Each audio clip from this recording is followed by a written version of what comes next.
The wind howled across the cold mountain slopes, brushing soft snow against the wooden walls of a small cabin. The trees were tall and quiet, their branches heavy with frost.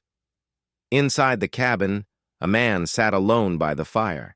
His name was Eli Morgan, a former mechanic and a soldier long retired.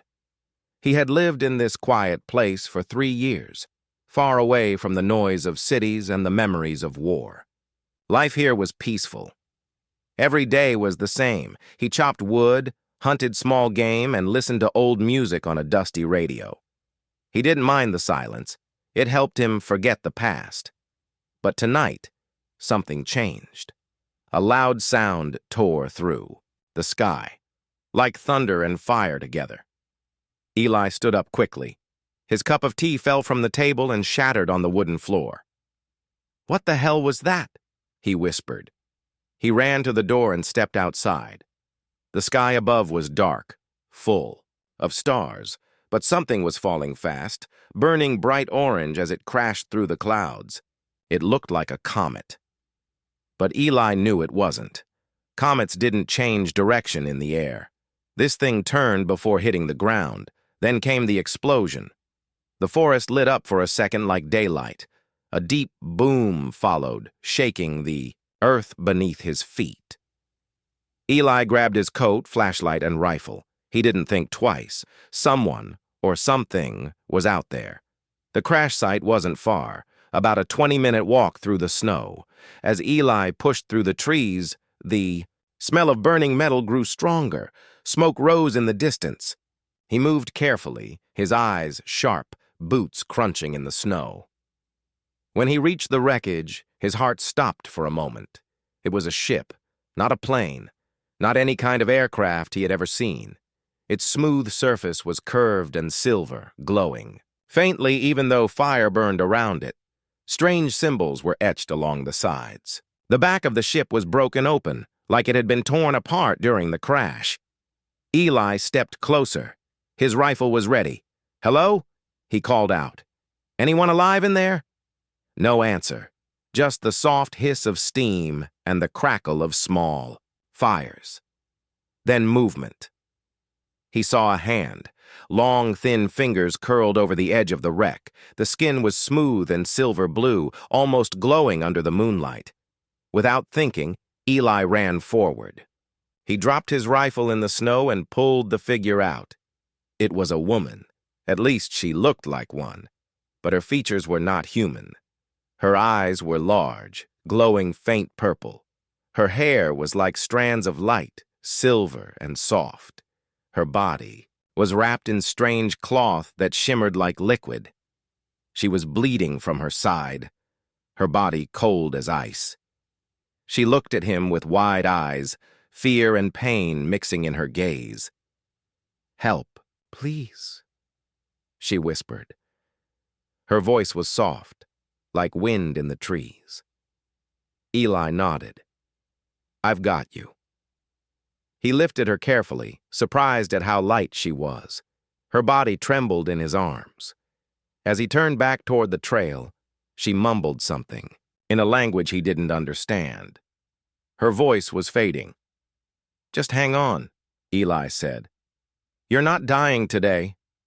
Back in the cabin, Eli placed her on his bed and quickly lit more firewood.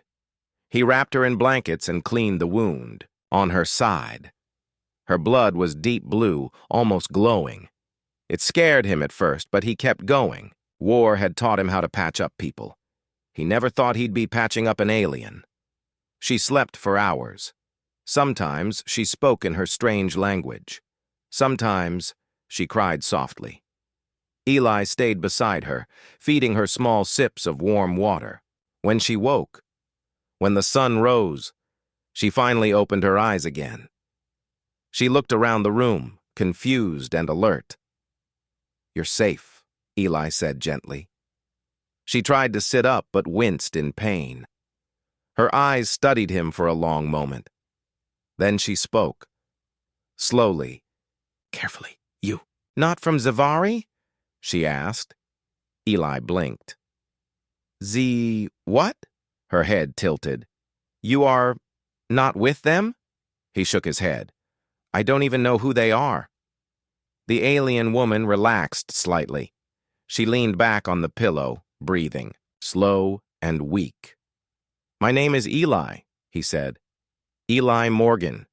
You crashed near my cabin. I pulled you out. She stared at him again. Then, very softly, she said, Lurea. Lurea, he repeated. Her lips moved again. I thank you, Eli. He gave her a small smile. You're lucky you landed close. These mountains get colder at night. She frowned, confused by the word cold. Then her eyes noticed the fire. She stared at the dancing flames, almost mesmerized. You saved me, she said. Eli nodded. Well, you looked like you needed saving. She looked at him again. Her expression was hard to read. She was beautiful, but not in a way Eli could explain. It was like she came from a dream. Suddenly her hand reached out and touched his arm. Why? She asked. Why help me?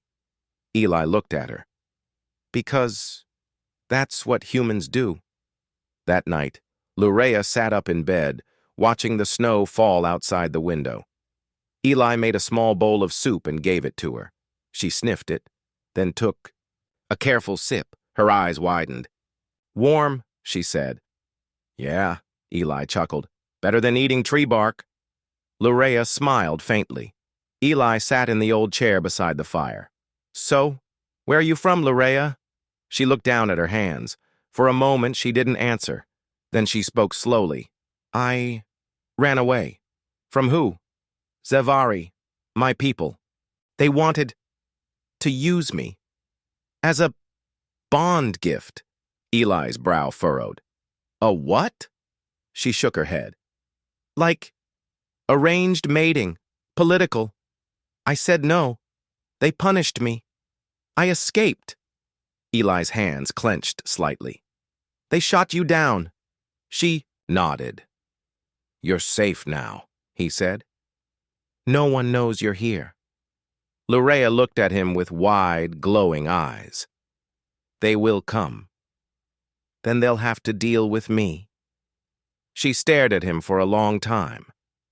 Then she whispered something, again in her language, soft, slow, and almost sad. Eli tilted his head. What did you say? She looked away. You wouldn't understand. Try me. Lurea hesitated, then met his eyes. Her voice was quiet. I said, take me as yours, human. Eli's breath caught. What? She looked down. Where? I come from. That means I trust you. My life in your hands. For a long moment, the room was silent, except for the fire crackling. Eli didn't know what to say, but he felt something shift in his heart. Not fear, not confusion. Something else, something deep. The days passed slowly in the snowy mountains. The crash site remained hidden under snow and ice. The smoke was gone. The forest was silent again, as if nothing had ever fallen from the stars. But inside Eli's small cabin, everything had changed. Lurea was healing. Her wounds were still sore, and her body still cold at times. But she grew stronger each day. She learned to sit, walk, and even speak clearer. Every morning, Eli made her tea and soup. Every night, they sat near the fire, talking, quietly while snowflakes drifted outside. Eli had never imagined this kind of life. Not after the war, not after losing his family.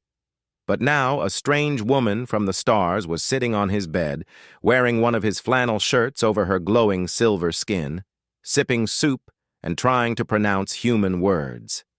Eli, she said, pointing at him with a small smile. That's me, Eli laughed. And you're Lurea. Lu-Ray. Yeah, she repeated, touching her own chest. Yes. They smiled at each other.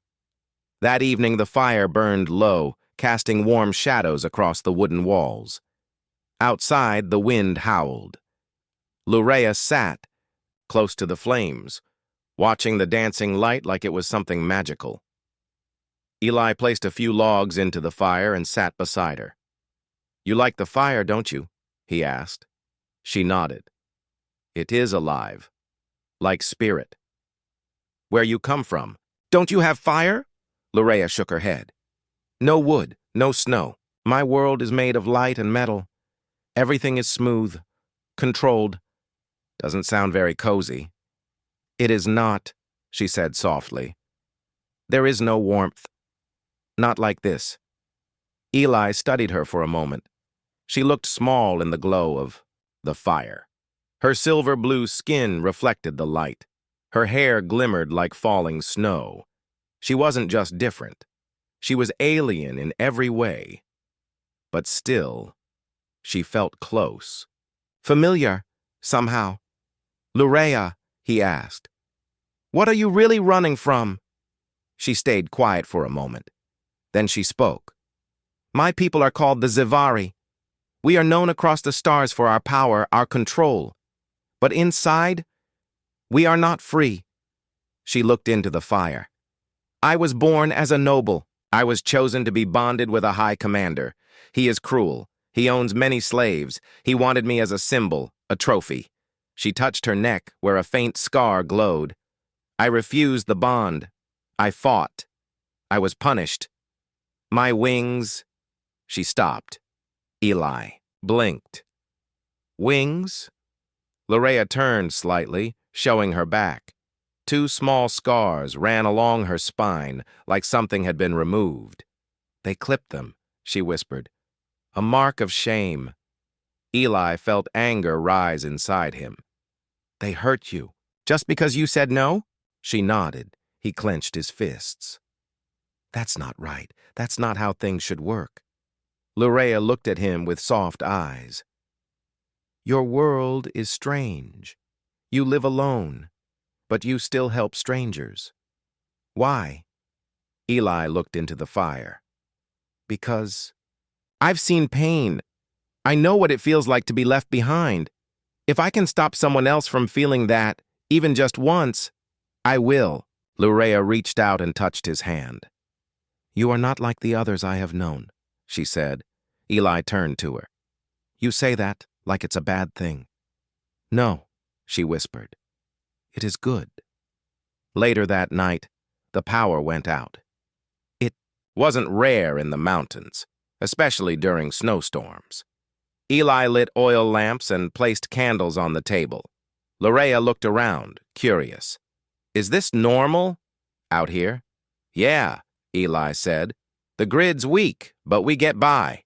She followed him into the kitchen where he was boiling water. "Can I help?" she asked. Eli smiled. "Sure, stir this for a bit." He handed her a wooden spoon. She held it awkwardly, trying to mimic him. Her movements were clumsy, but Eli didn't laugh. He watched her with quiet joy. "You learn fast," he said. "I want to learn," she replied.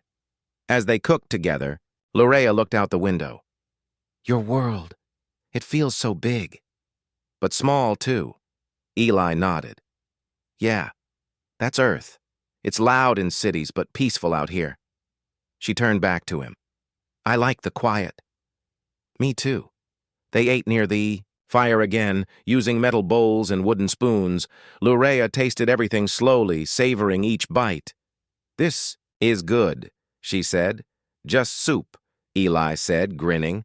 "No, not just soup. It is made with care." Eli paused. No one had ever said that to him before. That night, the wind outside grew stronger. Snow piled high against the cabin walls. But inside, it was warm. Loraya sat wrapped in a blanket, legs tucked under her. She watched Eli fix a radio by the table. He was twisting wires and adjusting knobs, his face focused. "You fix things," she said. "Yeah," he answered. "It's what I'm good at." "You fixed me too." Eli looked up. "You fixed yourself. I just helped a little." She smiled. "Still, I feel different now." He leaned back. "How so?" "I was afraid. Alone. Now, I feel peace, like I belong." Eli said nothing for a moment. Then he stood, walked over, and sat down beside her. You do belong here, at least for now. She looked at him, her glowing eyes reflecting the firelight. Do all humans speak like you? No, Eli chuckled. I'm one of a kind. She leaned her head slightly. Good. I like this one. Silence fell again, comfortable and calm. Then Larea whispered something in her language again. Eli raised an eyebrow. You said that before. That phrase. She nodded slowly. Yes. Take me as yours, human. Is that some kind of love thing? She looked down. It is not about love, not at first. It means trust, loyalty. It means I choose you to protect me, to guide me. It is a sacred vow. Eli's voice was quiet. And you said that to me? She nodded. Yes, I meant it. Eli felt a warmth in his chest. He wasn't sure what to say. He wasn't used to someone trusting him like this. I'll protect you, Larea, he said at last. No matter what. She looked at him, eyes bright. I know. That night, Eli couldn't sleep. He stood by the window looking out at the snowy trees. The forest was quiet, but something felt off. A strange feeling in his gut. A tension in the air. He didn't know why. Inside, Larea slept peacefully on the bed, wrapped in a blanket, her hair glowing softly in the dark. Eli turned back to her. He watched her sleep for a long time, then returned to his chair by the fire. He didn't know what tomorrow would bring, but deep inside, he knew things were changing. She wasn't just a visitor from the stars anymore. She was something more, someone worth fighting for. The snow had stopped falling by morning, but the sky was still gray. Eli stood outside his cabin, boots deep in the snow, eyes scanning the horizon. He felt it again, that strange tightness in his chest. A warning, like a soldier's instinct from long ago.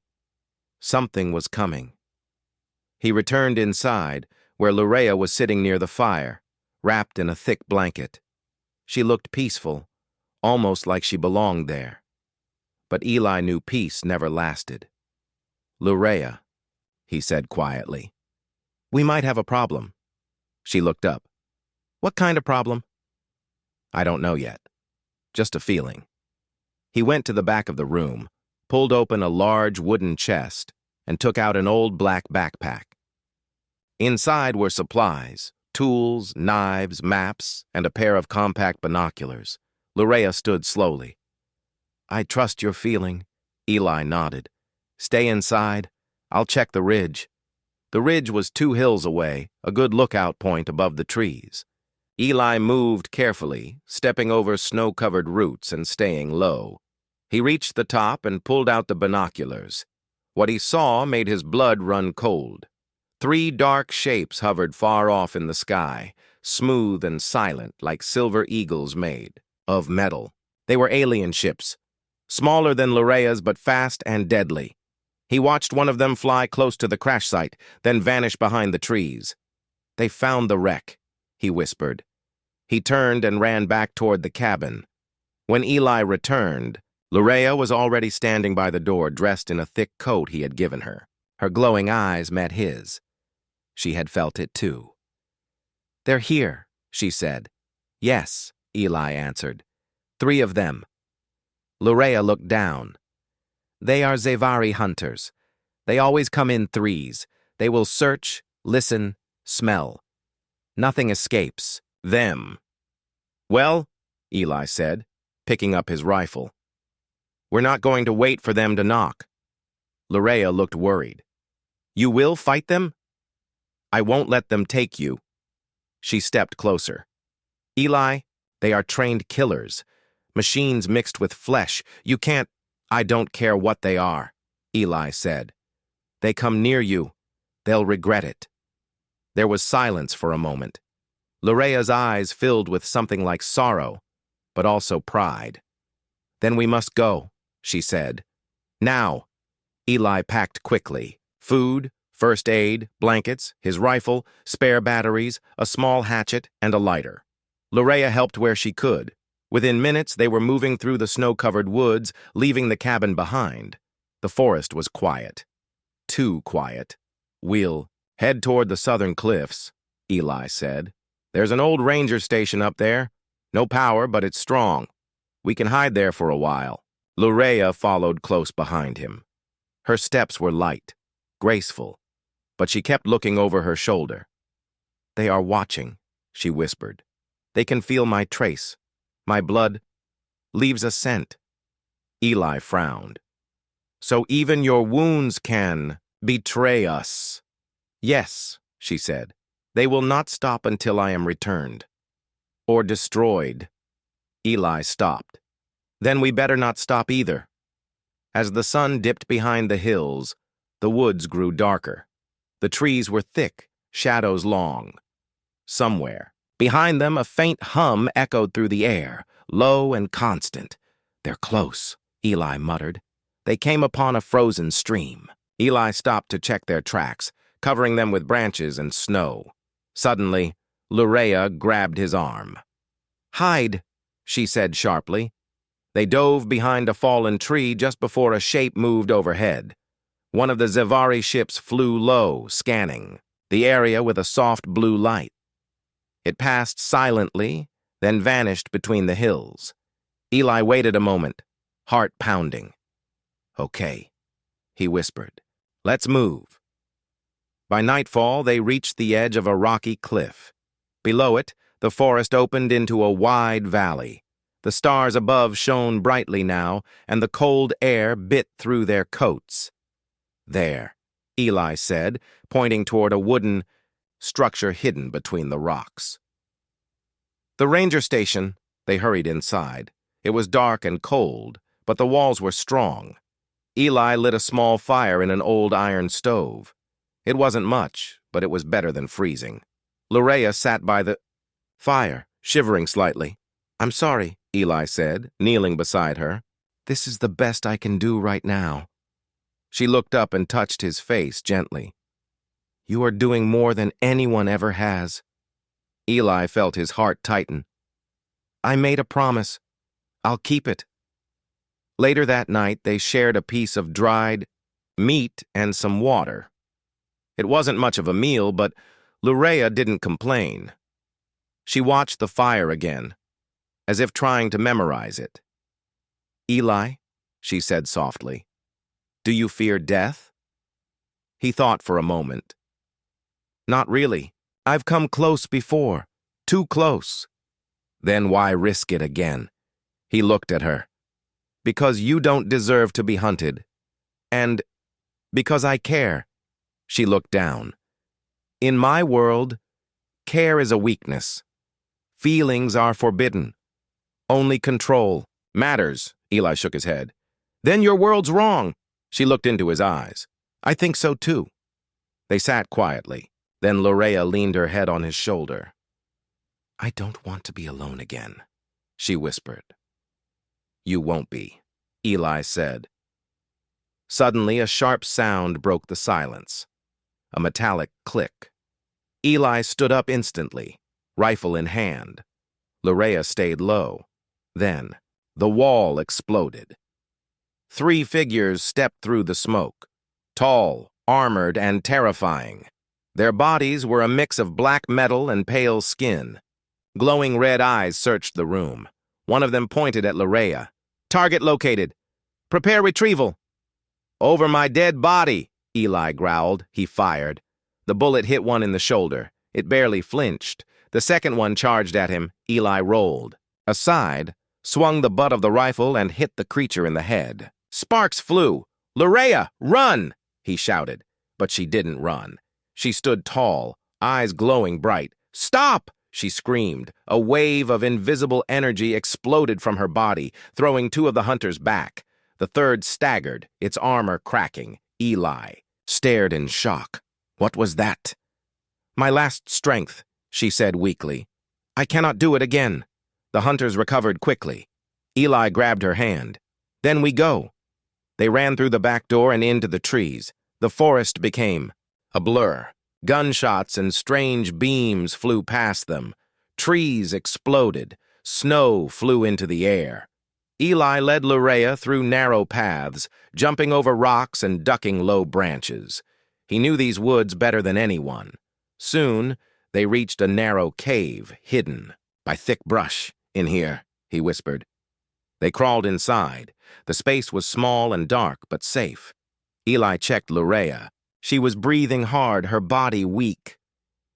"You used too much energy," he said. "I had to," she whispered. "They would have taken me." He touched her face. "I won't let that happen." She looked at him. "You are brave." "But they won't." "Stop." "Then we don't stop either." Hours passed. The sounds outside faded. Inside the cave, Eli lit a small flame, using a lighter and a candle from his pack.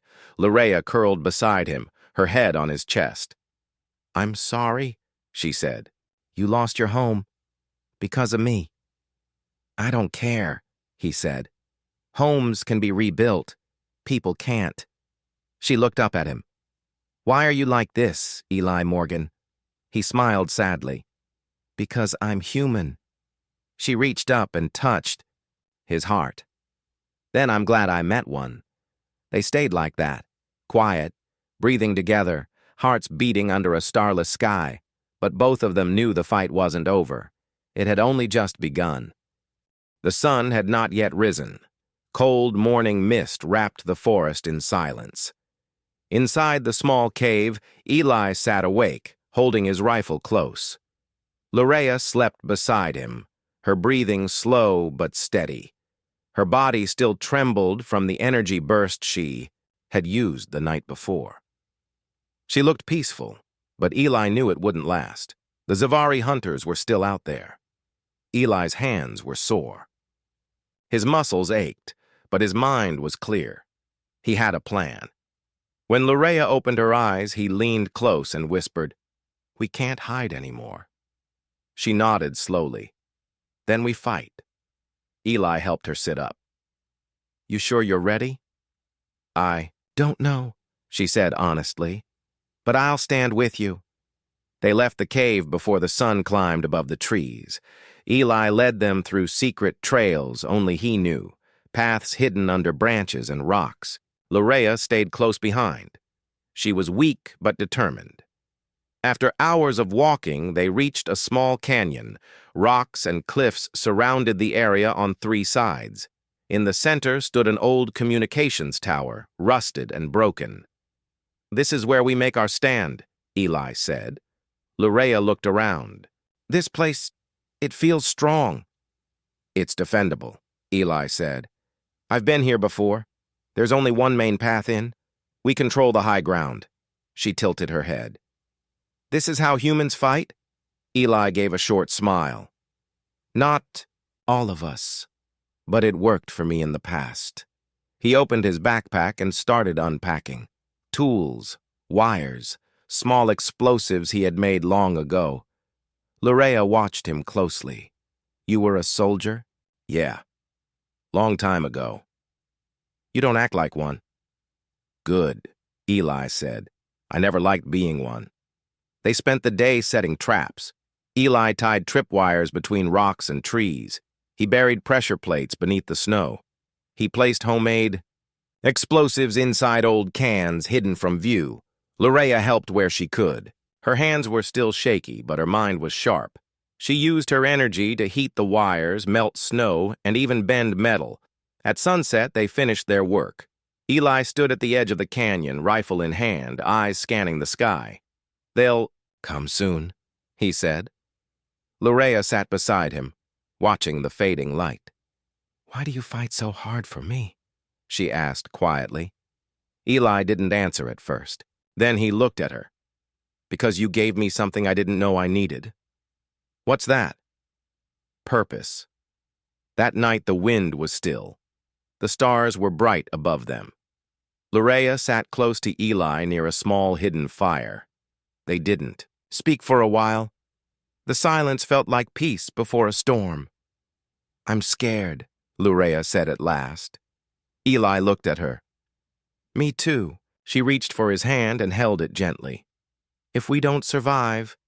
We will, Eli interrupted. But if we don't, she whispered. I want you to know, I meant it. When I said, take me as yours. I've never said that to anyone before. Eli's voice was soft. And I'll never take it lightly. They looked into each other's eyes. Something passed between them, not just words. Something deeper. Then a distant sound broke the stillness, a sharp hum. The hunters were coming. The first ship appeared like a shadow across the stars. It hovered above the canyon, scanning with blue light. Then two more followed. They moved silently, without warning. They're spreading out, Eli said, just like before. Lurea stood. Her eyes glowed faintly in the dark. They will. Come on, Foot. They won't risk damaging me with ship weapons. Good, Eli said. Let them come. The first explosion shook the canyon. One hunter stepped on a pressure plate. The blast sent it flying into the rocks. It stood up, armor cracked, red lights blinking across its body. Eli opened fire from the cliffs. Bullets hit metal, sparks flying. One shot hit the creature's eye. It screamed, a sound like metal grinding on bone. The second hunter charged through the snow. It triggered a tripwire, setting off another trap. A tree fell, crushing its leg, but the third one kept moving. Fast. Too fast. It climbed the rocks and reached Eli's position. He turned just in time. The hunter swung a blade. Eli ducked, rolled, and fired point blank. The creature staggered but didn't fall. Lurea screamed, Eli! He looked up, then saw her eyes glow bright. She raised both hands. A wave of force shot forward, slamming the hunter into the canyon wall. It hit hard, breaking stone, and fell in pieces. Lurea collapsed to her knees. I can't do more, she gasped. Eli ran to her. You've done enough. Two hunters remained. The one with the broken leg crawled toward them, dragging itself across the snow. The other, blinded but still moving, searched wildly, scanning with red light. Eli placed Lurea behind cover and took his rifle again. No more traps, he muttered. Guess it's just me now. He stepped into the open. The blinded hunter turned, hearing his footsteps. Eli fired again. The first shot missed. The second hit the chest. The third struck the neck joint, and the creature fell. But the last hunter leaped forward. Blade raised. Eli braced for the hit. A bright blue spear shot from behind him. Pure energy. It pierced the hunter's chest, lifting it off the ground. Eli turned. Lurea stood behind him, glowing brighter than ever before. Her eyes, her hands, her whole body shone with power. The hunter dropped, lifeless. Then Lurea fell. Eli caught her before she hit the ground. No, no, no. Stay with me, he said, holding her tight. Her breathing was slow but steady. I used everything, she whispered. But we won. Eli hugged her. We did. Snow fell around them. The canyon was quiet again. The hunters were gone. The stars above seemed brighter. Lurea opened her eyes. I'm still yours, right? Eli smiled through tired eyes. Always. They stayed in the canyon for the rest of the night. Eli kept the fire going while Lurea rested. Her body was weak but slowly healing. In the morning, a strange sound echoed from the sky. Another ship. Eli stood, rifle ready. But this ship was different. Smaller, sleek, and it glowed with green light, not red. It landed quietly near the edge of the canyon. A door opened and two figures stepped out. They were not like the hunters. They wore robes, not armor. Their faces were kind. One of them bowed. Princess Lurea, the taller one said. We are rebels, loyal to you. We followed your signal. Eli helped Lurea stand. She nodded weakly. You came. Finally. Yes, the woman said. And your protector. Is he the human? Larea looked at Eli and smiled. Yes, he is mine. The rebels brought food, medicine, and warmth. They treated Larea with respect, but they also stared at Eli with surprise. A human, standing beside a royal exile after defeating Zevari. Hunters? It was something no one had expected. Larea sat beside Eli later, under the morning sun. They want to take me back to the stars, she said.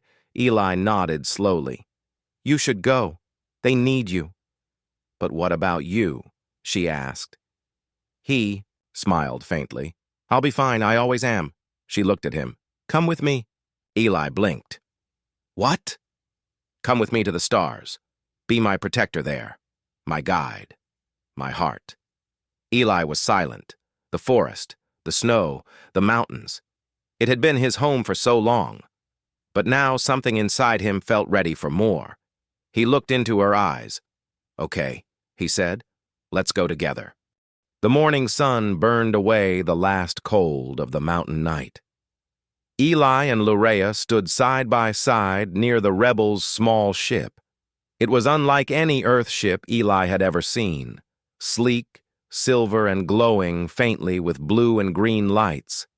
Around them, the rebel soldiers prepared for departure, loading supplies and checking weapons.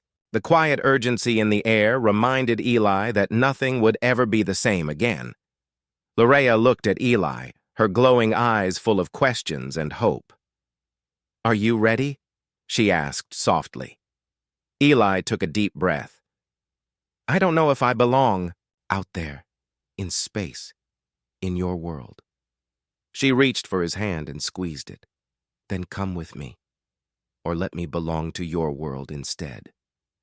Eli stared at her, stunned by the offer. For weeks, he had only known survival, fear, and protection. Now, here was a choice. Leave the quiet mountains behind for a life among stars and wars, or say goodbye forever. The rebels called them. It was time. Inside the ship, the air hummed softly with energy. Eli watched as Larea's people moved like shadows, efficient and calm. The walls shimmered with strange light, and the controls glowed under her touch. Larea explained the basics as they prepared to leave Earth's atmosphere. This ship can travel faster than light, she said. It will take us to the rebel base far from the Zevari Empire. Eli nodded, trying to remember everything. He felt small and out of place, but also strangely alive. The engines thrummed. The ship lifted off smoothly, breaking through clouds and stars. Days passed in space. Eli learned new things about the ship, the stars, and the galaxy's many dangers. Larea grew stronger with each passing day, her powers healing and growing too. One evening, as the stars stretched outside the window, Larea took Eli's hand. Thank you, she said softly, for saving me, for trusting me. He smiled. I didn't save you just for nothing. She looked at him. You are different from anyone I have ever known. You see the good in me, even when others only see weakness. Eli's eyes darkened. You showed me something too. That there is hope beyond pain. They leaned close, and for the first time, their lips met. It was gentle, new, real. At the rebel base, the atmosphere was tense. Larea was welcomed as a leader. Eli was treated with suspicion, an unknown human in a world of aliens, but Larea stood firm. He is with me. He saved me. He is my protector. Slowly, the rebels began to accept Eli. He learned their ways, fought alongside them, and earned respect. But the threat of the Zevari Empire loomed large. One day, during a council meeting, a message arrived. The Zevari fleet is approaching, a rebel commander said. They know where we are. Larea's face grew hard.